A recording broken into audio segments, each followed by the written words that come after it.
ശ്വേതാ മേനോൻ നമുക്കൊപ്പം ചേരുകയാണ്. ശ്വേതാ മേനോൻ, ഏറെ സന്തോഷകരമാണ്. മലയാള സിനിമയ്ക്ക് വളരെ അഭിമാനകരമായ നിമിഷത്തിലൂടെയാണ് നമ്മുടെ സ്വന്തം മോഹൻലാലിനാണ് ദാദാ സാഹിബ് ഫാൽക്കെ പുരസ്കാരം ലഭിച്ചിരിക്കുന്നത്. താങ്കൾ ഈ ഒരു സന്തോഷം എങ്ങനെയാണ് ഇപ്പോൾ നമ്മളോട് പങ്കുവയ്ക്കാൻ ആഗ്രഹിക്കുന്നത്? ഒരുപാട് സന്തോഷമുണ്ട്. ഇത് ഒരു സർപ്രൈസ് ആയിട്ടൊന്നും ഞാൻ കരുതുന്നില്ല. I think it's just little late എന്നാണ് ഞാൻ പറയുന്നത്. I am very happy for him, very happy for Lalettan. നമുക്ക് ഇതിനു മുൻപ് അടൂർ ഗോപാലകൃഷ്ണന് മാത്രമാണ് മലയാളത്തിൽ നിന്നും ഈ ഒരു പുരസ്കാരം ലഭിച്ചിരുന്നത്. ഇപ്പോൾ നമ്മുടെ സ്വന്തം മോഹൻലാലിന് ലഭിക്കുമ്പോൾ അദ്ദേഹത്തിനൊപ്പം ഒരുപാട് സിനിമകളിലൊക്കെ വർക്ക് ചെയ്ത ആളെന്നുള്ള നിലയിലുള്ള ഒരു സന്തോഷം കൂടി പങ്കുവയ്ക്കാം. ഞാൻ പറഞ്ഞത് സർപ്രൈസ് അല്ല, ഇത് കുറച്ച് ലേറ്റ് ആയി എന്നാണ് ഞാൻ പറയുള്ളൂ.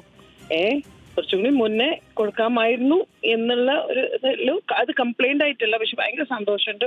Wishing him all the very best and congratulation to Lalettan. ഇപ്പോൾ താങ്കൾ അമ്മയുടെ ഒരു തലപ്പത്തേക്കൊക്കെ എത്തിയിരിക്കുന്ന ഒരു സമയത്ത് ഇത്തരം ഒരു പുരസ്കാരം മലയാള സിനിമയിലേക്ക് എത്തുമ്പോൾ അത് മലയാള സിനിമയ്ക്ക് എത്രമാത്രം ഊർജം ആണ് പകരുന്നത്? ഭയങ്കര proud. We are all proud. ഞാൻ പറഞ്ഞില്ലേ, നമ്മുടെ പേട്രൻസ് ആയിട്ടുള്ള ഒരാളല്ലേ ലാലേട്ടൻ.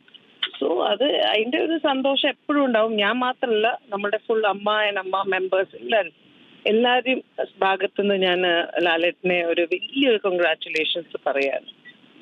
ഓക്കെ, വളരെയധികം നന്ദി ശ്വേതാ മേനോൻ. അതുതന്നെയാണ് മലയാള സിനിമയ്ക്ക് വലിയ ഊർജം പകരുന്നു എന്നുള്ളതാണ് ദാദാ സാഹിബ് ഫാൽക്കെ പുരസ്കാരം മോഹൻലാലിന് ലഭിക്കുന്നതിലൂടെ. ഇതിനു മുമ്പ് ഈ ഒരു ദാദാ സാഹിബ് ഫാൽക്കെ പുരസ്കാരം എന്ന് പറയുമ്പോൾ നമ്മുടെ എല്ലാം മനസ്സിലേക്ക് ഓടിയെത്തുന്നത് അടൂർ ഗോപാലകൃഷ്ണനായിരുന്നു. അദ്ദേഹത്തിനായിരുന്നു ഇത്തരത്തിൽ മലയാളത്തിൽ നിന്നും അത്തരമൊരു പുരസ്കാരം ലഭിച്ചിരുന്നത്. പിന്നീട് അമിതാഭ് ബച്ചനും രജനീകാന്തിനും ഒക്കെ ലഭിച്ചിട്ടുണ്ട്. ഇപ്പോൾ നമ്മളുടെ സ്വന്തം മലയാളത്തിൻ്റെ സ്വന്തം മോഹൻലാലിന് ഈ ഒരു പുരസ്കാരം ലഭിക്കുന്നു എന്ന് പറയുമ്പോൾ അത് മലയാളികളെ സംബന്ധിച്ച് വലിയ ആരാധക വൃന്ദമുള്ള താരമാണ് മോഹൻലാൽ. അതുകൊണ്ട് തന്നെ വലിയ ആവേശകരമാണ് ഈ ഒരു വാർത്ത, ഈ ഒരു വിവരം.